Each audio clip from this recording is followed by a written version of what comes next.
कि इमरजेंसी कैसे मैनेज करते हैं। हमने देखा कि अभी हमारे पास एक पेशेंट स्टेटस एपिलेप्टिकस में है, इनको झटके आ रहे हैं, ऑक्सीजन नहीं मेंटेन कर रहे हैं। ऑक्सीजन और बाईपैप के सपोर्ट के बाद 78% इनका ऑक्सीजन सैचुरेशन है।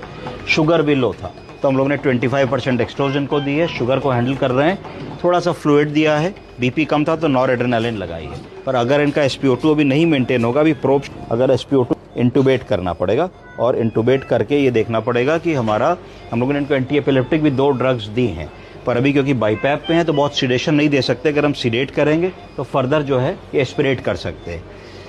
तो इनका SpO2 अभी हमें देखना है कितना आ रहा है, 73 ही आ रहा है, 75 आ रहा है। हम 5 मिनट वेट करेंगे, अगर ये मेंटेन नहीं होता है तो फिर हमें इनको इंटूबेट करना पड़ेगा। इंटूबेट इसलिए करना है जिससे इनका एयरवे सिक्योर हो जाए।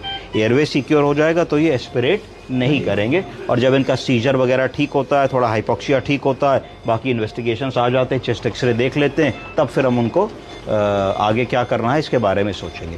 तो क्योंकि SpO2 नहीं मेंटेन हो रहा है, 65, 69, 70 हो रहा है, तो वी विल डिसाइड कि हमें इनको इंटूबेट करना है कि नहीं। तो मुझे लगता है कि इनको इंटूबेट करना पड़ेगा हम लोगों को।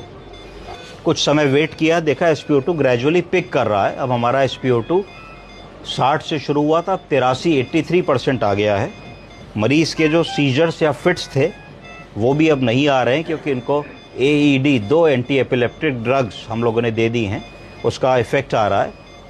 अब इनको क्योंकि अनकॉन्शियस हैं तो हमें एक राइल्स ट्यूब डालनी होगी इनको, और एक फॉलीस कैथेटर डालना होगा क्योंकि अनकॉन्शियस हैं। अब जैसे ही हम राइल्स ट्यूब डालने की कोशिश करेंगे, क्योंकि बाईपैप लगा है और बाईपैप हटेगा तो हो सकता है कि डीसेचुरेट होने लगे, तो हमको राइल्स ट्यूब का प्रोसीजर बहुत जल्दी करना होगा, जिससे कि इनका SpO2 मेंटेन रहे और ड्रॉप ना हो।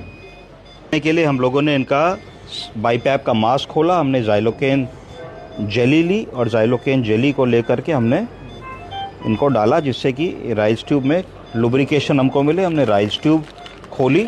राइल्स ट्यूब खोलने के बाद हम लोगों ने इसको स्ट्रेट करना होता है ना, थोड़ी क्वाइल्ड फॉर्म में होती है, तो स्ट्रेट मैं तो ऐसे करता हूँ, इसको ऐसे करके मैंने फोल्ड कर लिया अपने हाथ पे, और ये ऑलमोस्ट स्ट्रेट हो गई। थोड़ा सा इस पर भी मैंने एक ज़ाइलोकेन जेली मेरे पास है, तो मैंने थोड़ी सी ज़ाइलोकेन जेली इस पर भी लगा ली, जिससे थोड़ा सा इसमें लुब्रिकेशन हो जाए।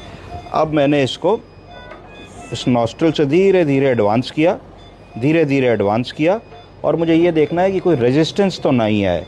तो ऐसा लगा नहीं कि कोई रेजिस्टेंस आई, थोड़ा खांसे ज़रूर, पर लगा नहीं कि रेजिस्टेंस आई।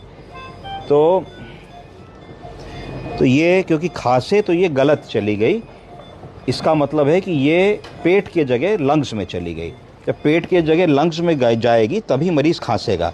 तो मैंने उसको थोड़ा पीछे किया, बैक विड्रॉ किया, और बैक विड्रॉ करके फिर मैंने धीरे धीरे इसको एडवांस किया।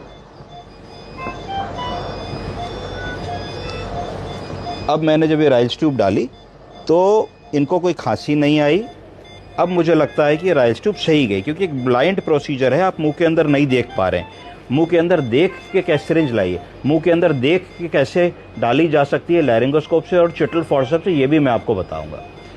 तो अब मैंने जो है इसमें एयर भर ली, और एपिगैस्ट्रियम में स्टेथोस्कोप लगाया। एपिगैस्ट्रियम में पुश कीजिए जोर से,